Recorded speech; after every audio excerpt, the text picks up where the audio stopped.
అందరికీ నమస్కారం. ఓం శ్రీ మాత్రే నమః. కార్తీక మాసంలో 365 ఒత్తులు వెలిగించేటప్పుడు తెలియకుండా ఈ తప్పులు చేస్తే మహాపాపం. ఏ తప్పులు చేయకూడదు అనేది ఈ వీడియోలో తెలుసుకుందాం. కార్తీక మాసంలో 365 ఒత్తులు వెలిగించేటప్పుడు ఈ తప్పు మాత్రం అస్సలు చేయకండి, మహాపాపం. కార్తీక మాసంలో పూజలు చేసేటప్పుడు ఎలాంటి నియమాలు పాటించాలి ఇప్పుడు వివరంగా తెలుసుకుందాం. ఈ సంవత్సరం 2024 నవంబర్ 2 నుంచి కార్తీక మాసం ప్రారంభమవుతుంది. 365 ఒత్తులు వెలిగించేటప్పుడు తెలియక ఈ పొరపాట్లు చేస్తే మహాపాపం వస్తుంది. కార్తీక మాసంలో కార్తీక పౌర్ణమి రోజు, సోమవారాలు, ఏకాదశి, నాగుల చవితి, ద్వాదశి, అమావాస్య రోజుల్లో ప్రతి ఒక్కరూ కూడా 365 ఒత్తులతో దీపారాధన చేస్తారు. కానీ 365 ఒత్తులు దీపాన్ని వెలిగించే సమయంలో పొరపాట్లు జరగకుండా ఇలా కనుక వెలిగిస్తే దీపాన్ని వెలిగించిన ఫలితాన్ని మీరు ఖచ్చితంగా పొందుతారు. అలా కాకుండా పొరపాట్లు చేస్తే మాత్రం ఫలితం ఉండకపోగా మహాపాపంగా పరిగణించబడుతుంది. 365 ఒత్తులు మీరు కొనడం కన్నా ఇంట్లోనే విభూదిని అంటుకుంటూ మీ చేతితోనే తయారు చేసుకోవాలి. మీరు చేసే ఒత్తికి తెంచిన భాగం మరియు కొన ఉంటుంది. కొనను పైకి ఉంచి తెంచిన భాగం కిందికి ఉంచి వెలిగించాలి. అంతేకాని ఒత్తులను తలకిందులుగా వెలిగిస్తే ఫలితం ఉండదు. 1-2 సార్లు జాగ్రత్తగా చూసి వెలిగించాలి. మీరు మీ ఇంట్లో తయారు చేసే ఒత్తులను 3 కట్టలుగా కట్టాలి. ఎలాగంటే 120, 120, 125 ఇలా 3 కట్టలు కట్టి ఈ 3 కట్టలు కలిపి ఒక కట్టగా చేయాలి. ఇప్పుడు 365 ఒత్తులు రెడీ అవుతాయి. ఇక ఈ 365 ఒత్తులను ఆవు నెయ్యిలో ముంచాలి. వెలిగించే 1 గంట ముందు ఇలా నానబెట్టుకొని వెలిగిస్తే ముందు లైట్గా ఒత్తిని తీయాలి. ఈ 365 ఒత్తులు దీపాన్ని వెలిగించడం కోసం పూజ చేసే సమయంలో, అంటే మీ ఇంట్లో అయినా దేవాలయంలోనైనా, అక్కడ బియ్యం పిండితో అష్టదళ పద్మం ముగ్గు వేసుకోవాలి. ఈ పద్మం ముగ్గుపై పసుపు, కుంకుమ, అక్షంతలు, పువ్వులు దానిపై ఉంచాలి. పసుపుతో వినాయకుడిని చేసి తమలపాకుపై పెట్టాలి. ముందుగా పసుపు గణపతి ముందు దీపాన్ని హారతితో లేదా అగరబత్తితో వెలిగించాలి. దీపానికి గంధం, కుంకుమ బొట్టు పెట్టి పువ్వులు కూడా పెట్టాలి. ముందుగా పసుపు వినాయకుడిని ఆవాహన చేసి వస్త్రం, యజ్ఞోపవీతం, గంధం, పసుపు, కుంకుమలతో చక్కగా భక్తి శ్రద్ధలతో పూజించాలి. ధూపం చూపించిన తర్వాత దీపాన్ని కూడా చూపించి ఒక బెల్లం ముక్కను నైవేద్యంగా సమర్పించి తాంబూలం కూడా సమర్పించాలి. తర్వాత కర్పూర హారతి ఇచ్చి మంత్రపుష్పం చెప్పుకొని అక్షంతలు, పూలు వినాయకునిపై వేసి ఆత్మ ప్రదక్షిణ చేసి అక్షంతలను స్వామివారిపై వేసి వినాయకుడి దగ్గర ఉన్న అక్షంతలను తీసుకుని మనతలపై వేసుకోవాలి.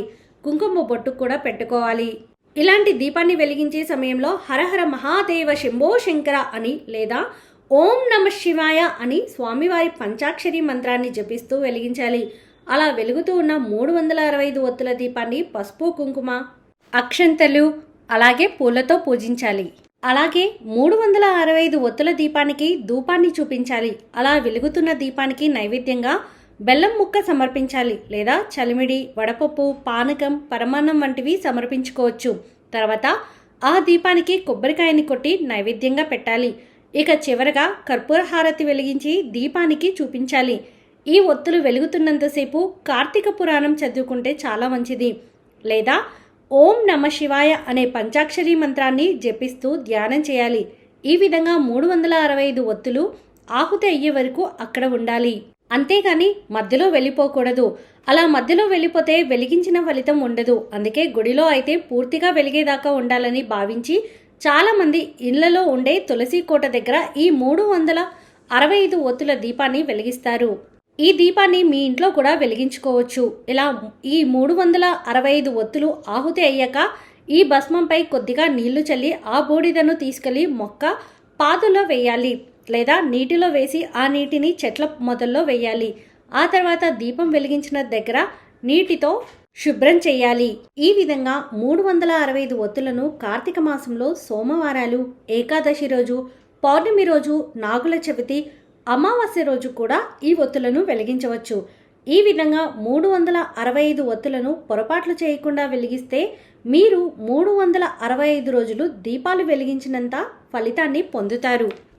అలాగే కార్తీక దీపం ఎలా వెలిగించాలో ఇప్పుడు మనం తెలుసుకుందాం. కార్తీక మాసంలో సూర్యోదయం, సూర్యాస్తమయం సమయంలో తప్పక దీపాలు వెలిగించాలి. ఈ దీపాలను ఎలా పడితే అలా వెలిగించకూడదు. అందుకు కొన్ని నియమాలు తప్పనిసరిగా పాటించాలి. కార్తీక మాసంలో దీపారాధన చేయాలి అనుకునేవారు తెల్లవారుజామున 4 గంటలకు లేవాలి.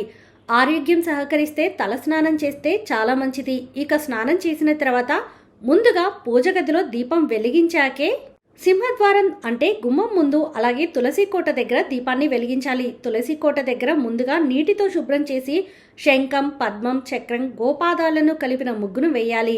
ఇలా వేసిన ముగ్గు మీద పసుపు కుంకుమలు చల్లాలి. ఆ ముగ్గు మీద మీ స్తోమతకు తగ్గట్టు బంగారం లేదా వెండి లోహాలతో చేసినటువంటి కుందిని కానీ లేదా మట్టి ప్రమిద కానీ పెట్టాలి. ఎట్టి పరిస్థితుల్లోనూ స్టీల్ కుందుల్లో దీపారాధన అస్సలు చేయకూడదు. అలాగే మట్టి ప్రమిదను లేదా కుందిని కానీ నేరుగా ముగ్గుపై పెట్టకూడదు. రావి లేదా తమలపాకులు వంటి ఆకులను కానీ లేదా మరో ప్రమిదను కానీ ఉంచాలి.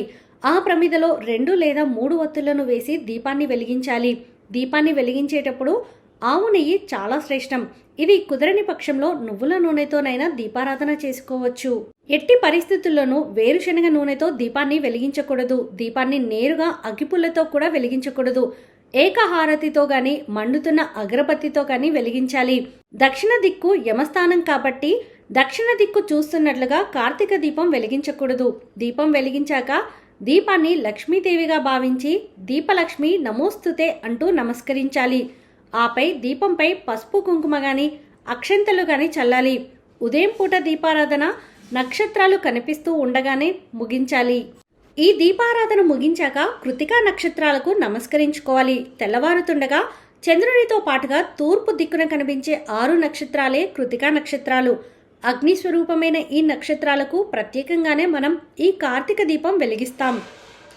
ఈ కార్తీక మాసంలో సాయంత్రం చేసే దీపారాధన చాలా ముఖ్యమైనది. సూర్యాస్తమయం గంట తర్వాత ఎప్పుడైనా కార్తీక దీపం ఆరాధన చేయవచ్చు. అలాగే సాయంత్రం వేళ కూడా ముందు పూజ గదిలో దీపాన్ని వెలిగించిన తర్వాతే తులసి కోట దగ్గర దీపాన్ని వెలిగించాలి.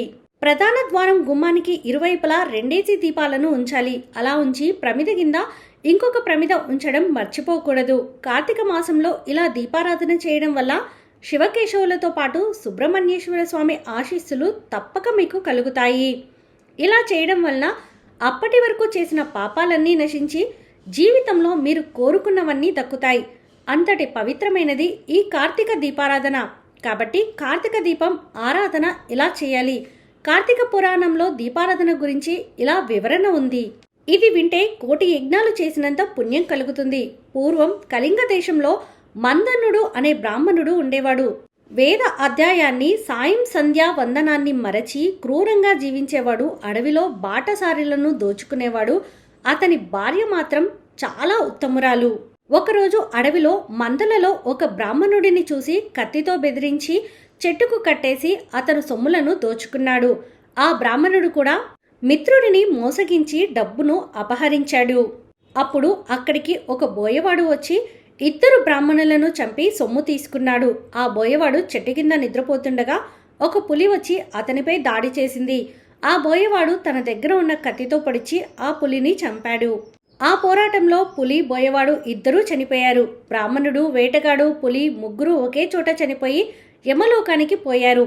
ఇక ధర్మరాజు వారు చేసిన పాపాలను బట్టి ఒక భయంకరమైన చీకటి గదిలో పురుగులు ఉన్న గదిలో బంధించాడు. వారు ఆర్తనాదాలు చేస్తున్నారు. కార్తీక పౌర్ణమి రోజు ఒక ఋషి బ్రాహ్మణుడు భార్య ఆయన సుశీల ఇంటికి వచ్చి ఈరోజు కార్తీక పురాణం చదవాలని తనను అడిగాడు. సుశీల సంతోషంతో తన ఇంట్లో దీపారాధన ఏర్పాటు చేసి చుట్టూ ఉన్న వారందరినీ పురాణ శ్రవణానికి, దీపారాధన పూజకు పిలిచింది. ఆ రోజు ఆ కార్యక్రమం చేసి అతను వెళ్ళిపోయాడు. కొంతకాలానికి ఆమె మరణించాక విష్ణుదూతలు ఆమెను వైకుంఠానికి తీసుకుని వెళ్లారు. విష్ణులోకం వెళ్లే దారిలో నరకంలో ఉన్న ఆమె భర్తని, పులిని, బోయవాడిని చూసి వారి బాధను విని కారణం ఏమిటని అడగగా వారు చేసిన పాపాలు అని చెప్పారు.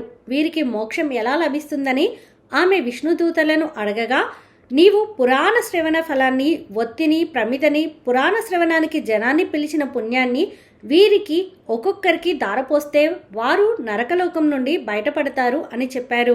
విష్ణుదూతలు చెప్పినట్లు ఆమె అలా చేయగా వాళ్ళ పాపాలన్నీ నశించి ఆమెతో పాటు తన భర్త, బ్రాహ్మణుడు, బోయవాడు, పులి విష్ణులోకానికి వెళ్లారు. కాబట్టి కార్తీక మాసంలో దీపారాధనకు అంతటి ప్రాముఖ్యత ఉంది. అందుకే కార్తీక మాసం మొత్తం దీపారాధన చేస్తే విష్ణులోకాన్ని మరియు శివలోకాన్ని పొంది స్వర్గలోక సుఖాలను అనుభవిస్తారు. అలా కార్తీక మాసంలో నెల రోజులు దీపాలను వెలిగించలేని వారు దేవాలయంలో అనేక దీపాలను కనులతో చూసినా చాలు కార్తీక మాసం మొత్తం దీపారాధన చేసిన పుణ్యం కలుగుతుంది. అలాగే కార్తీక పురాణాన్ని విన్నా కూడా అంతటి ఫలితం దక్కుతుంది. లేదా శివాలయంలో ఉన్న ధ్వజస్తంభం కింద దీపాన్ని చూసి నమస్కరించుకున్నా చాలు కార్తీక మాసంలో నెల రోజులు దీపాలను వెలిగించినంత పుణ్యం మీకు కలుగుతుంది. లేదా కోటి దీపోత్సవాన్ని కనులతో చూసినా చాలు దీపాన్ని వెలిగించినంత ఫలితం కలుగుతుంది. కాబట్టి కార్తీక మాసంలో దీపారాధన వలన జన్మజన్మల పాపాలు తొలగిపోతాయి. ఇంట్లో ఉండే దిష్టి దోషాలు పోతాయి. మీకు కోటి జన్మల పుణ్యం కలుగుతుంది. శివలోకం విష్ణులోకం చేరుకుంటారు. ఈ వీడియో మీకు నచ్చితే ప్లీజ్ లైక్ చేయండి. మరికొంతమందికి వీడియోని షేర్ చేయండి. ఫస్ట్ టైం ఛానల్ని చూసిన వారు సబ్స్క్రైబ్ చేసుకుని పక్కనే ఉన్న బెల్ ఐకాన్ని క్లిక్ చేయండి. సర్వే జనా సుఖినో భవంతు.